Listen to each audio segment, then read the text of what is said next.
Hello అండి, నమస్తే. నేను మీ సంధ్య. వెల్కమ్ టు సంధ్యాస్ వంటర్ పుస్తకం. ఈరోజు మన వీడియోలో ఇంట్లోనే పిల్లలకి ఈవినింగ్ టైం స్నాక్స్కి బయట దొరికేటటువంటి పాప్కార్న్ కాకుండా ఈరోజు మనం ఇంట్లోనే ఈ పాప్కార్న్ అనేది ప్రిపేర్ చేసేసుకుందాం. మనమైతే నార్మల్ పాప్కార్న్ తోటి టమాటా పాప్కార్న్ అలాగే మసాలా పాప్కార్న్ అనేది ఎలా ప్రిపేర్ చేసుకోవాలి ఏంటనేది ఈ వీడియోలో మనము చూద్దాం. ఫస్ట్ టైం కనుక మన వీడియోస్ని చూస్తున్నట్లయితే మన ఛానల్ని తప్పకుండా సబ్స్క్రైబ్ చేసుకోండి.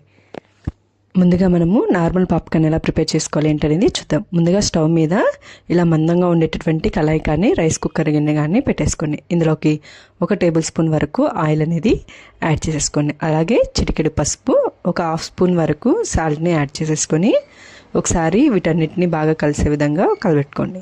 ఈ విధంగా అంతా బాగా కలిసిపోయిన తర్వాత ఇప్పుడు నేను మసాలా పాప్కార్న్కి టమాటా పాప్కార్న్కి వీటన్నిటికీ సరిపడే వరకు 1 కప్ వరకు పాప్కార్న్ని తీసుకుంటున్నాను. 1 కప్ పాప్కార్న్ని మొత్తం వేసేయొద్దండి, హాఫ్ వరకు వేసేసుకోండి. ఎక్కువగా యాడ్ చేసుకోవడం వల్ల మనకి ఇవనేవి తొందరగా పాప్ అవ్వవు, అలాగే మిగిలిపోతాయి. ఈ విధంగా యాడ్ చేసుకున్న తర్వాత ఒకసారి బాగా కలుపుకోండి. ఫ్లేమ్ అనేది సిమ్లో టు మీడియం మధ్యలోనే ఉంచుకొని వీటిని బాగా ఫ్రై చేసేసుకోవాలి. ఈ విధంగా ఫ్రై అవుతుంటే 1 బై 1 పాప్ అవుతూ ఉంటాయి. ఆ టైంలో ఆవిరి అనేది బయటికి పోయే విధంగా పూర్తిగా మూతని పెట్టుకోకుండా ఈ విధంగా కొంచెం ఆవిరిపోయే విధంగా మూత పెట్టేసుకోండి. ఇలా మూత పెట్టేసుకున్న తర్వాత మనకి ఇవన్నీ కరెక్ట్గా పాప్ అవుతూ ఉంటాయి. మనము మొత్తం మరిన్ని తీసుకుంటే మనకి కరెక్ట్గా పాప్ అవ్వవు. అలాగే హాఫ్ వరకు ఇలా 1 టైము, సెకండ్ టైం కూడా హాఫ్ని ఇలా చేసుకున్నామంటే మనకి కరెక్ట్గా అన్నీ మిగిలిపోకుండా పాప్ అవుతాయి. ఇక్కడ చూపిస్తున్న విధంగా నాకు అన్నీ కరెక్ట్గా పాప్ అయిపోయాయి.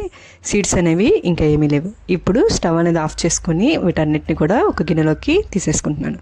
నార్మల్ పాప్కార్న్ అనేవి ఈ విధంగా మనకి రెడీ అయిపోయాయి. అదేవిధంగా మిగిలిన వాటిని కూడా ఈ విధంగా పాప్ చేసేసుకోండి.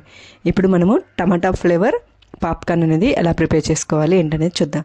మనం ఇక్కడ నార్మల్ పాప్కార్న్ని ప్రిపేర్ చేసుకున్నాం కదండి, అందులో నుంచి హాఫ్ వరకు పక్కకి తీసి పెట్టుకోండి. ఇప్పుడు స్టవ్ మీద మందంగా ఉండేటువంటి ఏదైనా ఒక కళాయిని పెట్టేసుకొని అందులోకి 1/2 స్పూన్ వరకు ఆయిల్ అనేది యాడ్ చేసేసుకోండి. ఈ విధంగా ఆయిల్ని యాడ్ చేసుకున్న తర్వాత ఆయిల్ అనేది కొంచెం హీట్ అయిన తర్వాత ఇందులోకి మనం తీసుకున్న పాప్కార్న్కి సరిపడేంత వరకు 3 నుంచి 4 స్పూన్ వరకు టమాటా కెచప్ని ఇందులోకి యాడ్ చేసేసుకోండి. ఈ టమాటా కెచప్ ఆయిల్ అనేది పూర్తిగా కలిసిపోయే విధంగా 1 నిమిషం పాటు బాగా ఫ్రై చేయండి. ఈ విధంగా ఈ రెండు అనేది బాగా కలిసిపోవాలి. కొంచెం కెచప్ అనేది కూడా బాగా మనకి ఉడకాలి, అప్పుడు మనకి ఫ్లేవర్ అనేది చాలా బాగుంటుంది. ఇప్పుడు మనం తీసుకున్నటువంటి నార్మల్ పాప్కార్న్ నుంచి హాఫ్ వరకు ఇందులోకి యాడ్ చేసేసుకోండి. ఈ విధంగా యాడ్ చేసుకొని ఒకసారి కెచప్ అన్నిటికీ పట్టే విధంగా బాగా కలుపుకోవాలి.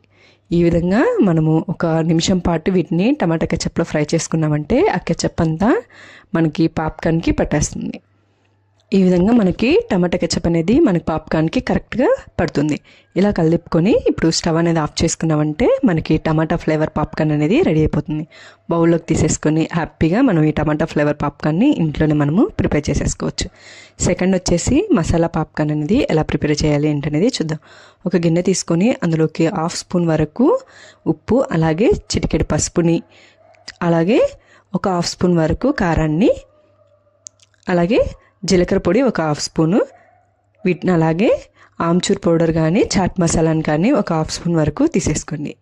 ఈ విధంగా వీటన్నిటిని తీసుకున్న తర్వాత ఒకసారి అవన్నీ బాగా కలిసిపోయే విధంగా ఇలాగా కలిపేసుకోండి. ఇలా కరెక్ట్గా అన్నీ కలిసిపోయిన తర్వాత మనం ఇందాకలా నార్మల్ పాప్కార్న్ చేసుకున్నాం కదండి, అందులో మిగిలిన హాఫ్ని ఇందులోకి యాడ్ చేసేసుకోండి. ఇలా యాడ్ చేసుకున్న తర్వాత స్పూన్తో కానీ లేదంటే ఇక్కడ నేను చూపిస్తున్న విధంగా మసాలా అంతా పాప్కార్న్కి పట్టే విధంగా మనము కలుపుకోవాలి. ఈ విధంగా అయినా కానీ మనము చేసుకోవచ్చు. ఈ విధంగా మనము మసాలా అనేది బాగా పాప్కార్న్కి సెట్ అయిపోతుంది. ఇప్పుడు మనకి మసాలా ఫ్లేవర్ పాప్కార్న్ అనేది రెడీ అయిపోయింది. ఈసారి మీరు కూడా ఇంట్లో ఇలా సింపుల్గా క్విక్గా ఈ 2 రకాల పాప్కార్న్ అనేవి ప్రిపేర్ చేసేసుకోండి. ప్రిపేర్ చేసుకొని ఎలా వచ్చినాయి ఏంటి అనేది నాకు కామెంట్ చేయండి. మీకు కనుక నచ్చినట్లయితే మీ ఫ్రెండ్స్ అండ్ ఫ్యామిలీ మెంబర్స్కి తప్పకుండా షేర్ చేయండి. మర్చిపోకుండా లైక్ కూడా చేయండి. అలాగే మరిన్ని వీడియోస్ కోసం మన ఛానల్ని తప్పకుండా సబ్స్క్రైబ్ చేసుకోండి. Thank you for watching.